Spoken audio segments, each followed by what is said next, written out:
apart from my shadow. Well, it's very peaceful up here. It's very quiet and it's very empty and it's kept very car-free. But it's still an immense wasteland. And it's a man-made wasteland too, because this was once covered in trees. They cleared the trees for the sheep. Now there aren't any sheep, or hardly any sheep, and they haven't planted the trees. What an immense forest this would make. Immense, rich.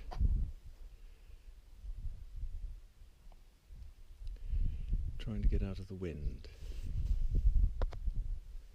Trying to get out of the wind. Can I get out of the wind if I crouch down? Look at my shadow. It's a friendly shadow because it's waving. How very kind of it. Actually, it looks like a headless shadow, doesn't it? Even more sinister. I'm standing up here. It's getting on for 7 o'clock, and I am sweating like a cheese in a hothouse. If there were trees here, a great forest, it wouldn't be silent. It would be filled with the conversation of millions of birds. Good morning. I wonder what he's looking at me for. I don't think he's looking at me. Throw something for him, dear. You can't see it, I don't think, but over there is the sea. The sea. And beyond, the lakes. The lake, well, Barrow, really, I suppose, getting down that way.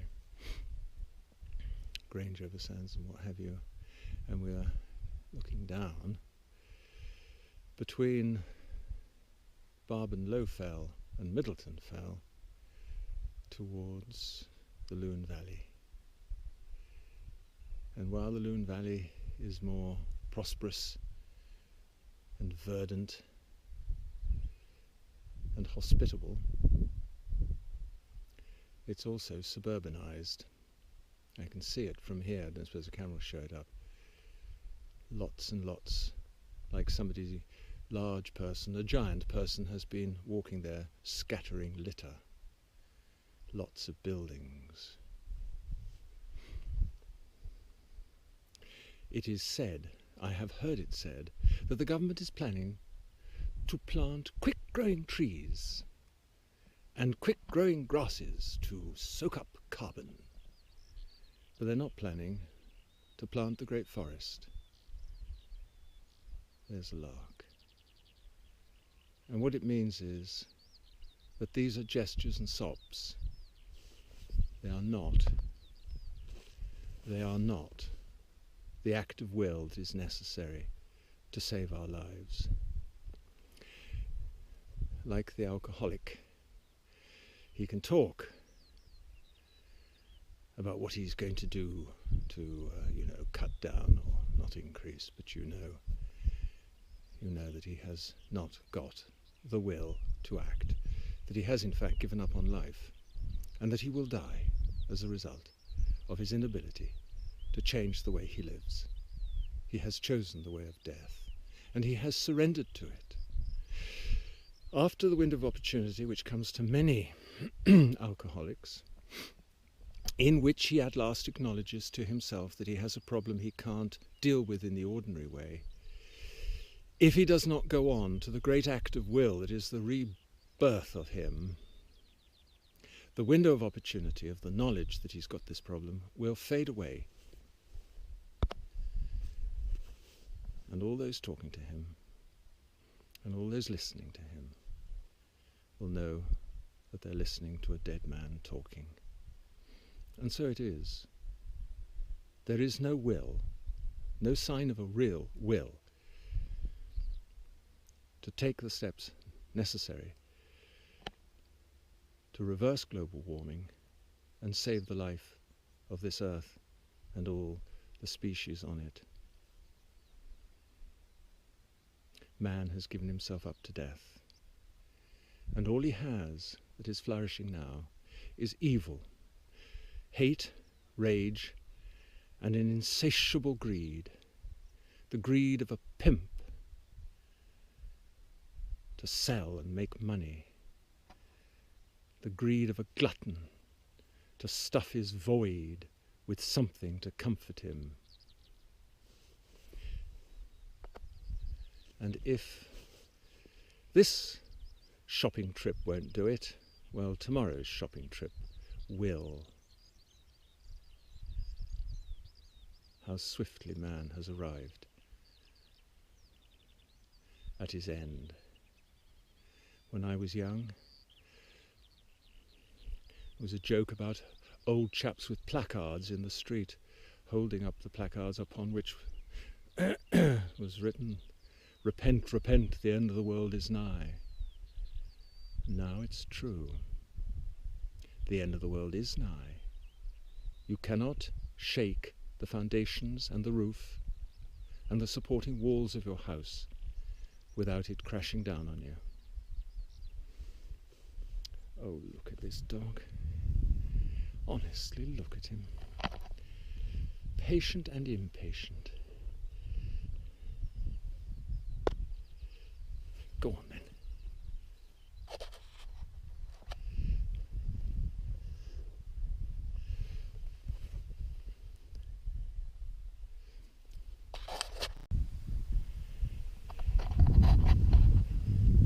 Don't know whether you can see it.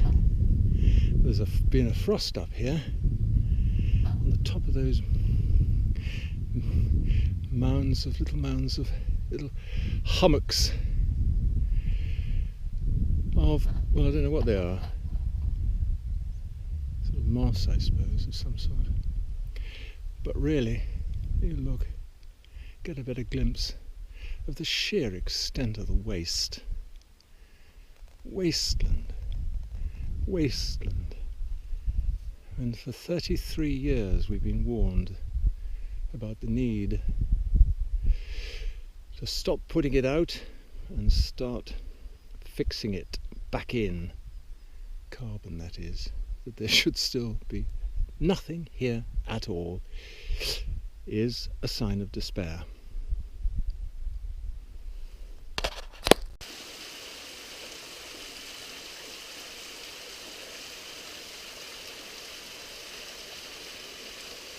I don't know whether the camera will show, but down there it's a hell of a long way down. A hell of a long way down. This is Bull Pot. It flows down. Whew! It's in, God blimey, I don't know how many feet that is, but it's a long, long way down.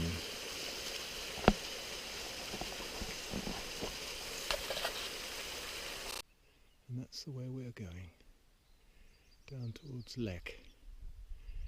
I haven't a clue whether we go the way we go, because it looks to be, oh there, it looks as if it becomes two cliffs, and I can't see a stile. Anyway, we'll find it.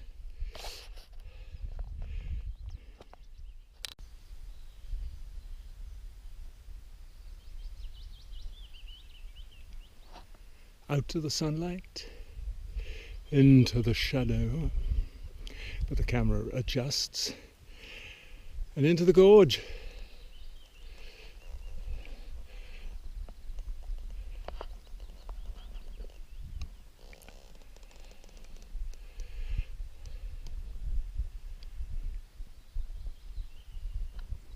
Well, we better get on, it's clearly the path.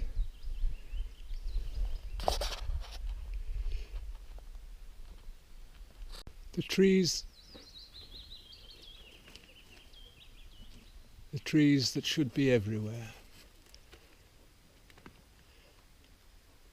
But here, we step back in amazement. There's a tormented ash tree. Look how it's growing. It's coming out of the rock. The bark going, and then the trunk goes at right angles. Goes horizontally, and then it goes up again.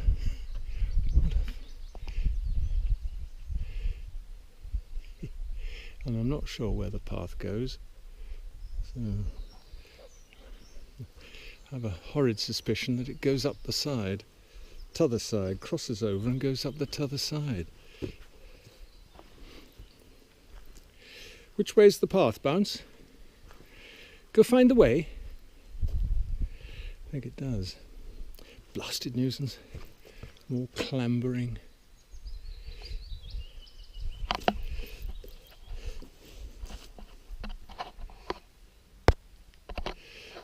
Try and hold the camera steady. Try not to trip up on all these rocks. Blasted nuisance. I don't want to have to go all the way up. Looks quite steep.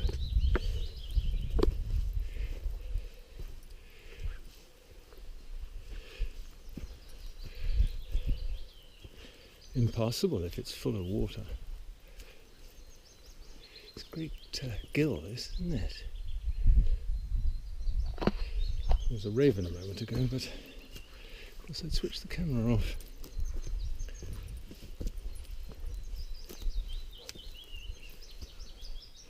Well, he's following the path. He's a good pathfinder, is this dog. Well, get on with it then.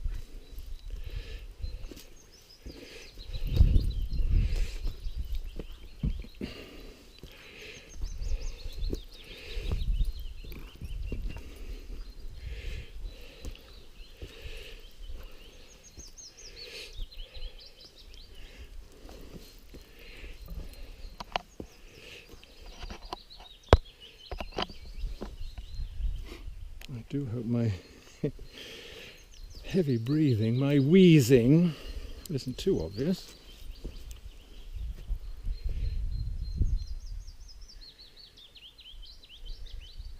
There's the raven.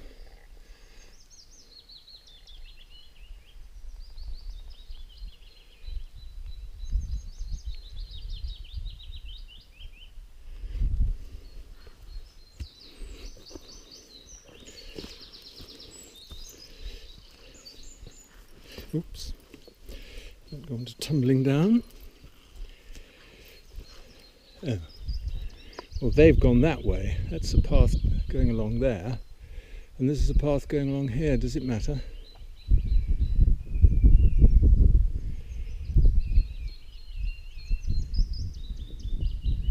I'm going to have to switch off.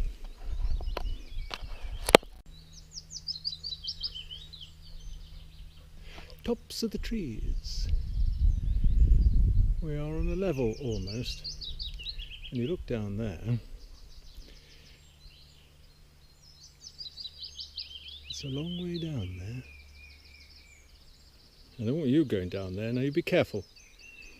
It goes off down there.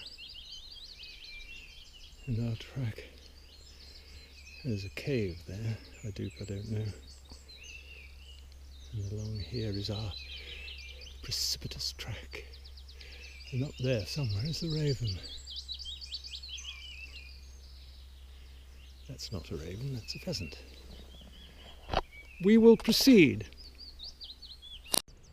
Well, I suppose I'm looking at it. The shiny rock, the silver rock. Amongst the silver birches, the silver rock.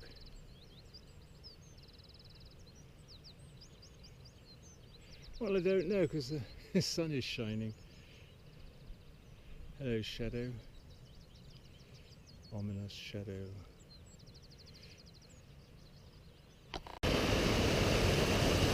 Well, we may have lost the path, but it's certainly an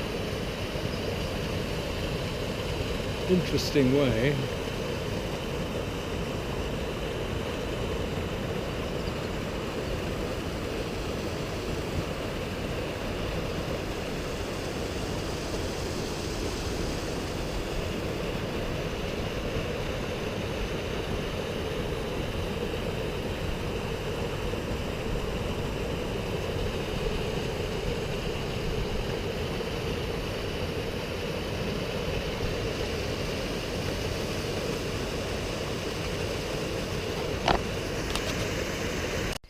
As far as plantings are concerned,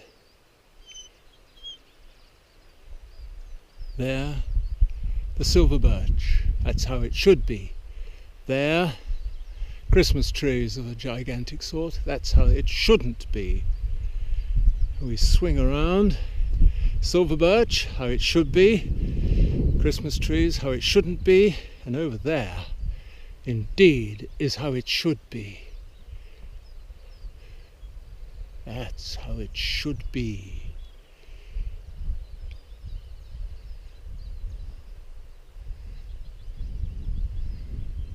Well, hello.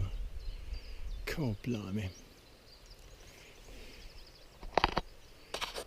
That's where we've come. The ancient woodland. And here's the gate. And there, good heavens, looking rather dull, are fields. Amazing, the first fields we've seen for hours. It's taken us a heck of a long time. I can't even see it on this. Oh yes, I can just. If you ignore the field and you ignore the sky and you look at the skyline, right in the middle there's a bushy topped tree between an oak and an ash without any leaves, and there's a wall, and there is a gate. On my screen, I can't actually see it. I can see it in real life, and it is sending out a spell of summoning, saying, you want to come up here and walk through that gateway and see what lies beyond. I'm not going to, but I should hate to see that and not feel that spell of summoning to adventure, even if I am an old idiot. And here, Satan turns Eden into hell. It was a field. It grew food to feed humans, but not anymore, because we have fallen into the satanic psychosis. We need anything but food. And so the fate of this country in the not too distant future is starvation. We are so utterly dependent on forces absolutely beyond our control, nice foreigners whose names we do not know, where they are we do not know, to supply us with food. We don't need to grow food. We just need to build houses and increase the population and drive our cars, drive and drive and drive and drive and drive and drive our cars.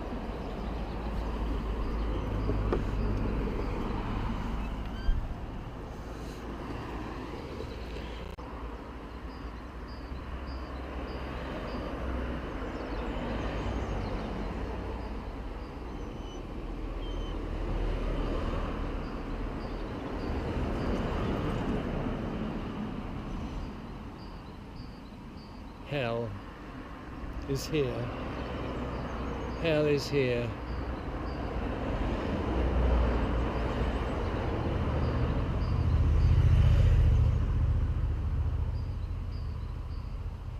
Hell and hell.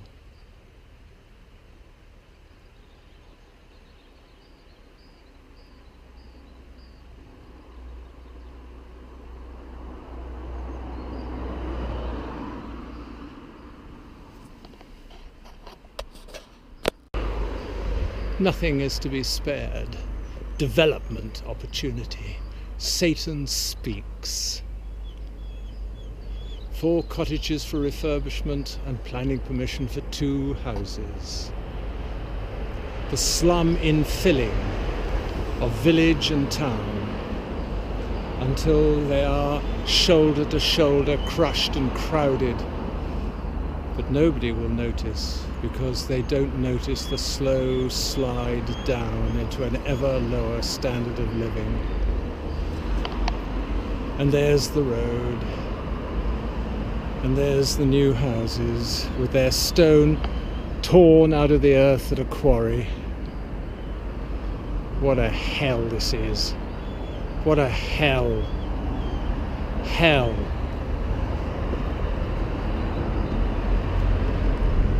Bounce.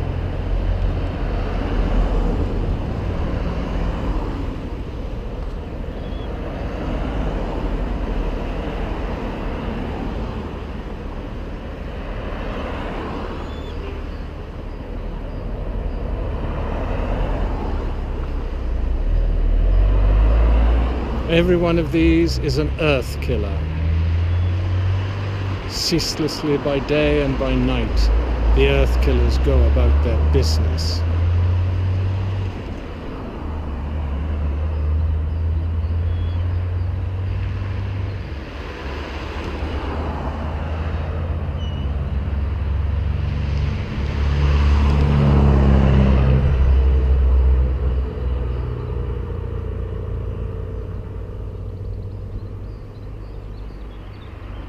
In every one of these mobile coffins is a zombie. The body lives, but it's dead inside.